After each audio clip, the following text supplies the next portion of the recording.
Hello, welcome back, Boxer1 here. And today we have a different one. This is one of the buildable figures from 2000, what is this one? I think 2015? 2016? Let me check the back quickly. Yeah, 2015. So this one would be one of the older ones. And it's actually probably my favorite one that I have. I have 4 total, and this is probably the coolest. It's not as cool as the later version from like 2017 or 2019, but this one is pretty cool. It is a Darth Vader one, and as you can see, it has some pretty interesting details, and it's pretty large as well. My largest figure, definitely. So, without further ado, let's get into it. This figure, I guess we can start with, for this figure, wow, we can start with, I guess, the upper body and work our way down to the legs and all that stuff. So let's start up here. Up here there is a big printed piece in the middle with his major chest armor area here, as well as a control panel, or I guess you'd call it that, on his chest, which you see in the movies. Another little printed piece down here, which there are quite a few printed pieces. Obviously no stickers in this set, so that's great. And then there, it uses a bunch of these, it uses one of these big Bionicle armor pieces, I believe, or maybe Hero Factory, I forget. But it's pretty cool. You just have some big shoulder armor with some more printed pieces on the side and the arm. They go down the leg as well, and that is the same on the other side.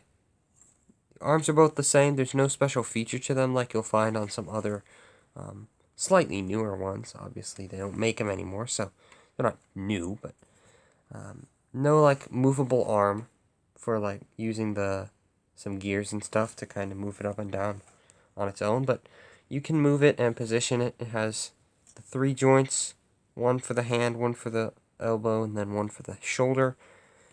And it has this very nice lightsaber with the blade. That's very cool. I quite like that.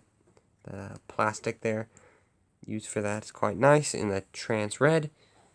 And of course, he does have some back work, but that's all covered by the cape, so you will never see that. It looks a bit odd though if you did take off the cape, which I don't know why you would, but that's what it looks like. And then the legs has some more. It uses, I think, the same piece as that goes under the shoulder armor or right next to it for the legs.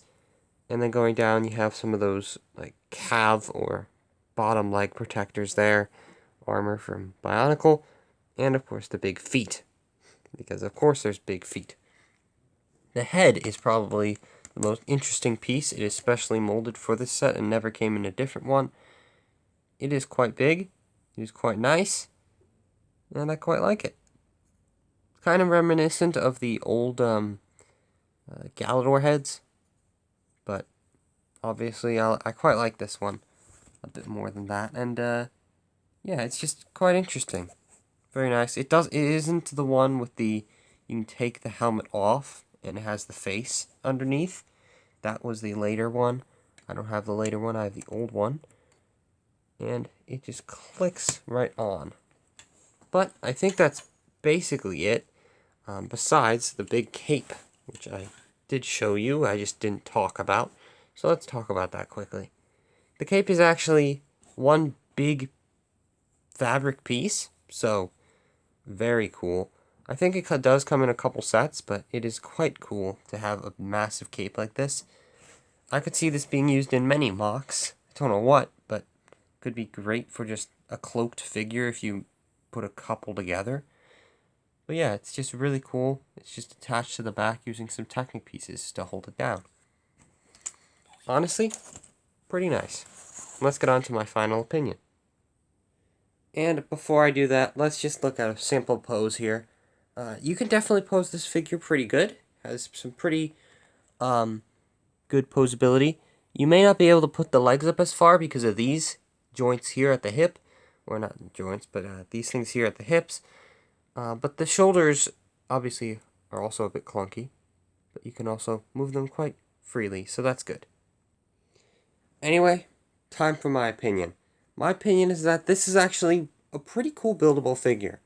My favorite one would probably be the Grievous or the Scout Speeder Bike, but this one's pretty good.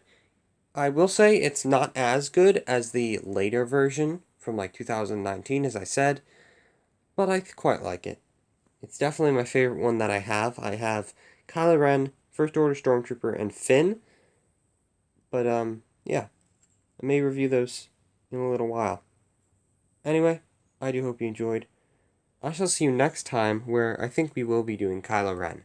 So, I do hope you enjoyed. I shall see you next time. Goodbye.